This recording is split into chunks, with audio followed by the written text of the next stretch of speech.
Hello friends, అందరికీ నమస్తే అండి. ఇది బేకింగ్ సోడా అంటే బేకింగ్ పౌడర్, ఒక గుడ్డు, ఇది గోధుమ పిండి. ఇవి మొత్తం మా మన్మడు సొంతగా తన ఇష్టంగా తన చేతులతో చేసుకున్న ప్యాన్ కేక్. ఇది కొంచెం మైదాపిండితో కూడా చేస్తారు, కానీ తను మైదాపిండి మంచిది కాదు అనే ఉద్దేశంతో గోధుమ పిండితో ట్రై చేసిండు. భలే బాగా వచ్చినాయి. గిల కొడుతున్నాడు చూడండి. మా మన్మడే, మా అమ్మాయి కొడుకు. గిల కొట్టడం చూడండి, తాను ఎంతో పర్ఫెక్ట్గా ఉన్నట్టుగా భలే బాగా చేసిండు. గిలగొట్టి దాన్ని చక్కగా దాంట్లోకి కాసిన్ని పాలేసిండు. సరిపోవని మరీ ఆచితూచి వేస్తున్నాడు చూడండి. అమెరికాలో ఉండాలంటే కాస్త కూస్తో వంటలు వచ్చి ఉండాలి. ఇందులోకి గోధుమ పిండి కలపాలి మొత్తం. మనము ఇది ఏంటంటే కొంచెం పలచగా రావాలి, దోశ వేయడానికి మాదిరిగా, దోశ బ్యాటర్ లాగా. చక్కగా కొంచెం తక్కువైనాయో మళ్ళీ వేసి కలుపుతున్నాడు. మా మన్మడు ఈ వంటల దగ్గర కొంచెం ఇష్టంగా వస్తాడు ముందుకు. ఇటువంటి చిన్నవి దీంట్లోకి బేకింగ్ పౌడరు ఒక 1/2 స్పూను వేసుకున్నాడు. అంతకుముందు వాళ్ళ అమ్మ చేసేటప్పుడు చూసిండు.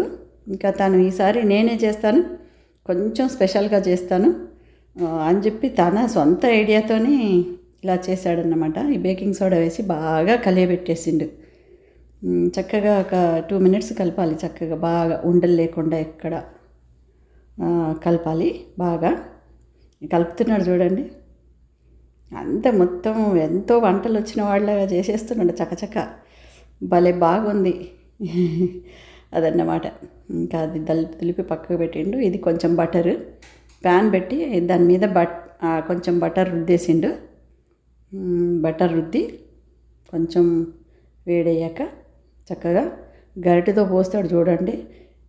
ఎంతో అనుభవం ఉన్నోళ్ళలాగా అలా వేసేయాలి. భలేగా వేసిండు కదా, మంచిగా కాలుతుంది. మరి పెద్ద మంట పెట్టకుండా ఇట్లా బబుల్స్ వస్తుంటాయి కదా పైన, అప్పుడు తిరిగేసిండు. ఇంకా తనే అన్నీ పర్ఫెక్ట్ చక్కగా చేసిండు. భలే రుచిగా. దీంట్లోకి హనీ కానీ లేదా ఏదైనా వేసుకోవచ్చు, తినొచ్చు.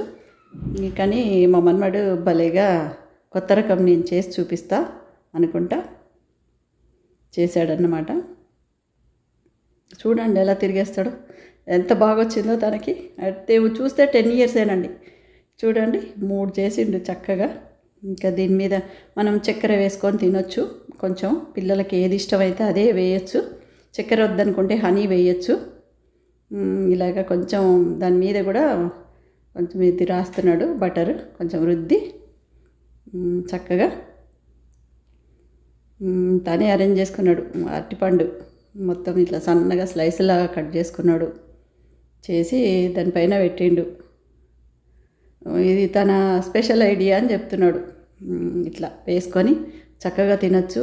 చక్కెర ఏది వేయకుండా కేవలం అరటిపండు ముక్కలు పెట్టుకున్నాడు. మంచి హెల్తీ ఫుడ్ తయారు చేసుకున్నాడు. ఇలా అందరూ ట్రై చేయండి. మీకు నచ్చితే మా మన్మన్ని ఒక లైక్ చేయండి.